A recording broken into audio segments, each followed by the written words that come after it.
नमस्कार मैत्रिणींनो, हरिपाठ. जय जय राम कृष्ण हरी, जय जय राम कृष्ण हरी. हरिपाठ कीर्तिमुखे जरी गाय, पवित्राची होय देह त्यांचा.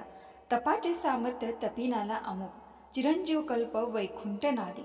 जो कोणी मुखाने हरिपाठ याची कीर्ती गाई, त्याचा देह पवित्र होईल. भगवंत म्हणतात की जो कोणी हरिनामाचे सतत नाम गाईल, त्याला वैकुंठामध्ये स्थान मिळेल. हरी म्हणजे भगवान श्रीकृष्ण, भगवान पंढरीनाथ पांडुरंग.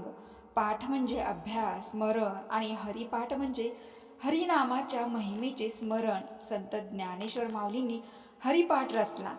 28 अभंगाची रचना केली. या अभंगाचे रोज आपण पठण करणे म्हणजे हरिपाठ करणे.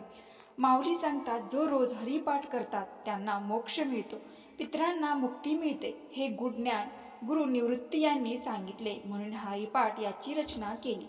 म्हणून तुम्ही रोज हरिपाठ हा नियमित श्रवण करावा. आपल्याला पाठ करणे जमत नसेल तर निदान मोबाईलवरती रोज हरिपाठ श्रवण करावा. धन्यवाद.